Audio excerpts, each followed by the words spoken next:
Mr. Speaker, I beg to second that the Senate do adjourn sine die.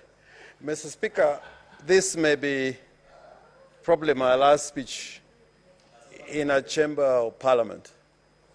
Maybe I'd address the House in other capacities, but this is probably my last speech.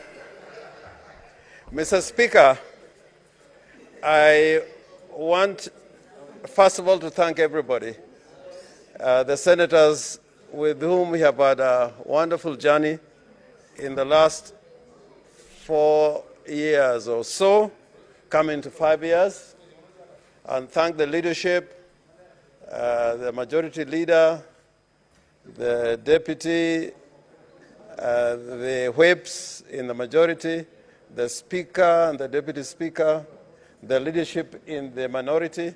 I would have said more about everybody in the leadership, but because of time, I will not say why I thank them specifically, but I think it has been a wonderful journey together. And I hope that in my memories of parliaments that I've served in, the 12th Parliament and this particular Senate, the second Senate, will have a chapter in my book which I'm writing. But, Mr. Speaker, I wanted to say this. Parliament cannot be a house of yes and no. I am afraid that in the parliaments, the last two parliaments, we are almost becoming a parliament of yes and no. That when it comes to the vote, that's when we make judgment of the contributions of both the National Assembly and the Senate. Many parliaments are remembered not by the speeches of those who went away the majority. Many parliaments are characterized by dissenters. And I think this is why John Kennedy wrote a big book about profiles in courage. People who said things that should not have been said at their time. And to that extent, I've enjoyed being in this Senate, that even where we have disagreed, I've taken it in good spirit. Like when we were confronted with the issue of the formula and the debates that took place in this parliament. As a matter of record, it may go as one of the best debates, some of the most brilliant debates of the Senate and the National Assembly. And I want to thank you, Mr. Speaker, for presiding over those sessions, which were very, very, very critical. And I think when you go back to Bungoma, we will forever thank you for taking us through the Senate at that time. But I want to say this, Mr. Speaker. One, whenever I think about parliaments, I always think about Disraeli, the British Prime Minister, who had a great contestation with another Prime Minister who was called Gladstone. They call each other names, but down in history, they are probably some of the best leaders that have emerged from the House of Commons. Because of the debates, they called each other names. Disraeli was Jewish. Just remember that at the Victorian time, in that parliament, to have a Jew as a prime minister of an Anglo-Saxon nation was not easy. And yet they used to have these wonderful debates. Those who respected Gladstone would call him the grand old man, and Disraeli would call him God's only mistake. And it was all taken in good measure. I remember about Churchill, who became prime minister almost by mistake during the war. And he lived on to be the greatest Englishman alive. He's been voted many times the greatest Briton alive, who came out of necessity.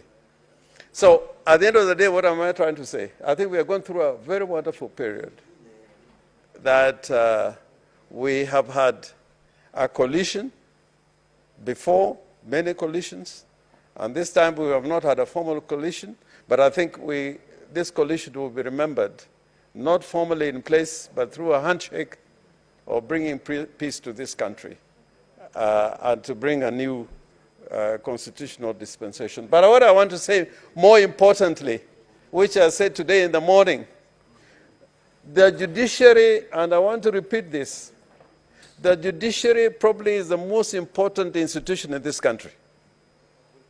And I said this morning that probably if Chelagat Multai was alive today when he was a parliamentarian, he would not have been charged, convicted, and jailed for the period that he went to jail.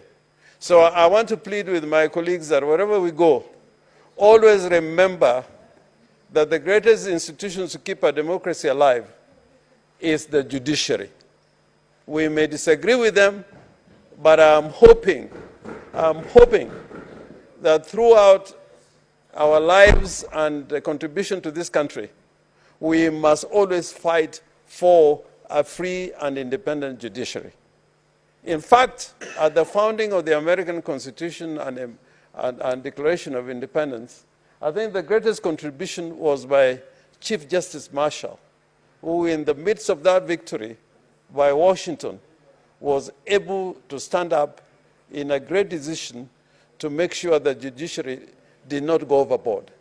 My fear is, but I believe the next government probably will have a president who will comply and respect the Constitution.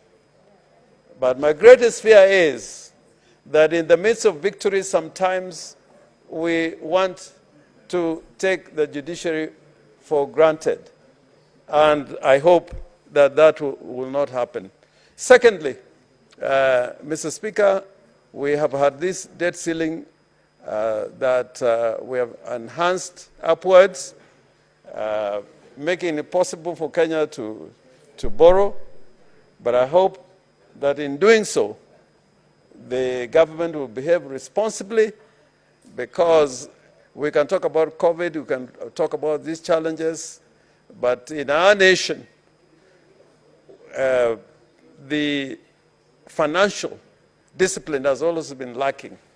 And therefore, if we extend the debt ceiling, which has been growing by leaps and bounds, we hope that there will be responsibility to make sure that although Kenya may be making some strides in the area of infrastructure, but if we don't manage it well, we will not be able to become a free market economy which can guarantee prosperity to the rest of the country. And finally, Mr. Speaker, because many people want to speak, I hope that Kenya will come together and live in the spirit that Kenya is bigger than all of us, and that we can stand and defend each other. However much we disagree, but we'll be able to stand and make politics the business of governance, so long as it is practiced in accordance with the rules. But politics, if it's practiced in a way of winning at all costs, we may make the greatest mistakes in the land.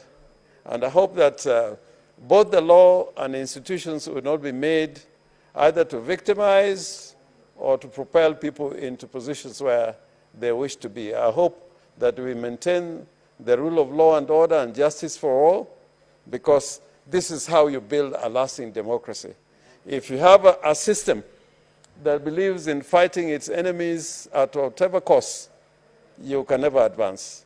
If you have people who are not in government and want to win at all costs, you can never have stability. So, Mr. Speaker, I would wish to leave it there and hope that we meet again in other circumstances. Of course, on the 9th of August this year, there will be an Azimio government. And that government, I think, with the government of the people, by the people, for the people. I thank you, Mr. Speaker. Thank you, Senator Leader of Minority. I now propose the question, which is that pursuant to Standing Orders number 28 and 29, the Senate do adjourn Sine Die. Senator Sakaja. so long. Thank you very much.